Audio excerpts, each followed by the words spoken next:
एक लड़का था आकाश। वह एक बहुत ही जिम्मेदार और समझदार डॉक्टर था।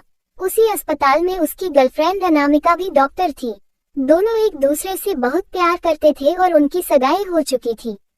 कुछ ही दिन बाद उनकी शादी होने वाली थी। दोनों ही अपने अपने काम में बहुत प्रोफेशनल थे।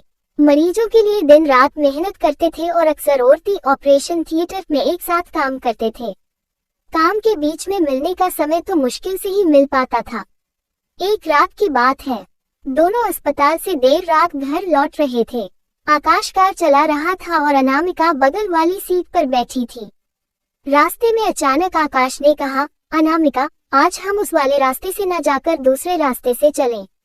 अनामिका ने हैरानी से उसकी तरफ देखा और बोली, क्यों? जिस रास्ते से रोज जाते हैं, आज उसी से क्यों नहीं जाना?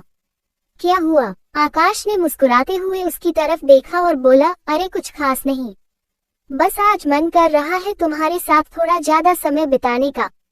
आज सुबह से ही औरती में बिजी थे, तुमसे ढंग से बात भी नहीं कर पाया। सोच रहा हूँ कि अगर थोड़ा लंबा रास्ता लेंगे तो रास्ते में तुमसे आराम से बात भी कर सकूंगा। अनामिका उसकी बात सुनकर मुस्कुरा दी। उसे भी अच्छा लग रहा था कि आकाश इतने काम के बीच भी उसे वक्त देना चाहता है। वो फिर मुस्कुरा कर बोलती है, ठीक है, चलो फिर दूसरे रास्ते से चलते हैं। आकाश फिर कार को मोड़कर थोड़ा लंबा रास्ता पकड़ लेता है। बाहर हल्की हल्की हवा चल रही थी और रास्ता पेड़ों से घिरा हुआ था। कार के अंदर एक प्यारी सी खामोशी थी, जिसमें सिर्फ दोनों की मौजूदगी की गर्माहट थी। दोनों एक दूसरे का हाथ पकड़े हुए थे। दोनों के चेहरों पर हल्की सी मुस्कान थी। आकाश ड्राइव कर रहा था और अनामिका खिड़की के बाहर देख रही थी। रात की ठंडी हवा दोनों को बहुत सुकून दे रही थी। तभी उन्हें कुछ दूर साइड में एक छोटा सा चाय का स्टॉल दिखता है। आकाश गाड़ी साइड में रोक देता है। अनामिका भी फिर कार से उतर जाती है। बाहर ठंडी हवा चल रही थी, जो उन दोनों के चेहरे को छूकर जैसे उनकी थकान मिटा रही थी। दोनों चाय स्टॉल की तरफ जाते हैं। वहां पहले से कुछ लोग खड़े थे, शायद रोज के ग्राहक होंगे। चाय की भाप और अदरक की खुशबू पूरे माहौल को और भी खुशनुमा बना रही थी। आकाश और अनामिका पास की बेंच पर बैठ जाते हैं और चाय वाले से 2 कुल्हड़ चाय मंगवाते हैं। तभी पास खड़ा एक अधेड़ उम्र का आदमी, जो वही चाय पी रहा था, वो उनकी तरफ देखकर मराठी में बोलता है, तुम ही लोग क्या दिशेने जात आहात का?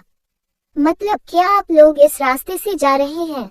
अनामिका उसकी तरफ देखने लगती है क्योंकि उसे मराठी नहीं आती थी, लेकिन आकाश को बात समझ आ गई।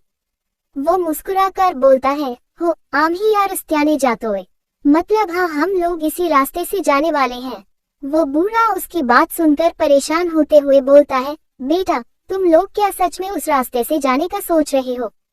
वो रास्ता दिन में ठीक है, लेकिन रात होते ही वो जगह वो ठीक नहीं रहती। कई बार वहाँ अजीब अजीब चीजें देखी गई हैं। कई लोगों ने भूत भी देखे हैं। अनामिका और आकाश उसकी बात सुनकर एक दूसरे की तरफ देखते हैं और फिर दोनों एक साथ हंसने लगते हैं।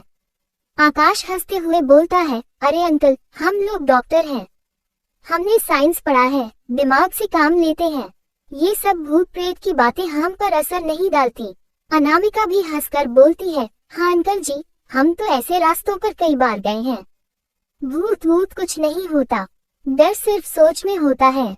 उनकी बातें सुनकर चाय स्टॉल पर बैठे बाकी लोग उनकी ओर देखने लगते हैं। किसी की आंखों में चिंता थी तो कोई बस सिर झुकाकर चाय पीने लगता है। बूढ़ा फिर लंबी सांस लेकर बोलता है, बेटा तुम्हारा पढ़ा लिखा होना अपनी जगह सही है, लेकिन उस रास्ते की सच्चाई कुछ और ही है। यहाँ के लोग उस रास्ते से रात में नहीं गुजरते। अब तुम लोग मानो या ना मानो, लेकिन मैंने तुम्हें बता दिया। आकाश स्टॉल वाले को पैसे देते हुए बोलता है, ठीक है अंकल, हम देखेंगे उस रास्ते को।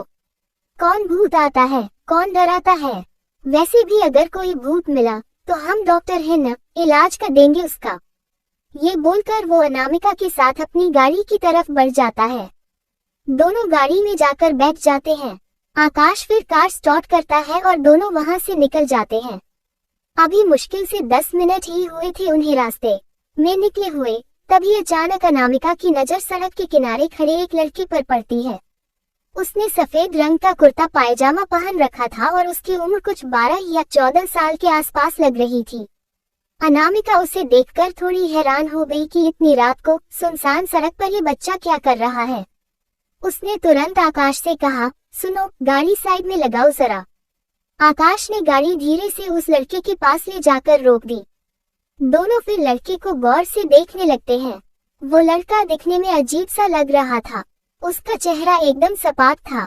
उसकी आंखें भी थोड़ी लाल सी लग रही थी, जैसे बहुत देर से रो रहा हो या सोया न हो। तभी आकाश उस लड़के से पूछता है, तुम कौन हो और इतनी रात को यहाँ क्या कर रहे हो? लड़का एकदम शांत आवाज में बोलता है, मैं अपने घर जाना चाहता हूँ। पास में ही है मेरा घर, आप लोग मुझे छोड़ दोगे क्या? अनामिका उस लड़के की बात सुनकर आकाश की तरफ देखकर उसे आंखों से इशारा करती है कि कोई जरूरत नहीं है इसकी मदद करने की, लेकिन आकाश ऐसा नहीं था। उसका दिल बहुत नर्म था। वह किसी की मदद करने से पहले ज्यादा नहीं सोचता था। कई बार तो उसकी इसी आदत की वजह से मुसीबत में भी फंस चुका था, लेकिन फिर भी वो अपने आप को रोक नहीं पाता था। इसलिए वो तुरंत बोलता है, ठीक है, बैठ जाओ पीछे। अनामिका आकाश को देखती है गुस्से में, तो आकाश मुस्कुराकर उसे आंखों से इशारा करके बोलता है, कोई बात नहीं, घर छोड़ देंगे इसे, फिर आगे निकल जाएंगे। वो लड़का फिर चुपचाप दरवाजा खोलकर पीछे की सीट पर बैठ जाता है। आकाश भी गाड़ी फिर से स्टार्ट करता है और चलाने लगता है, लेकिन अनामिका अब भी थोड़ा असहज महसूस कर रही थी। वह फिर फ्रंट मिरर से उस लड़के को देखने लगती है। वह लड़का भी फ्रंट मिरर में ही देखे जा रहा था। अनामिका को उसकी आंखें देखकर बहुत अजीब लगता है, क्योंकि वह लड़का एक बार भी अपनी पलक नहीं झपका रहा था। कौन था ये लड़का? ये जानने के लिए अगले भाग का इंतजार कीजिए।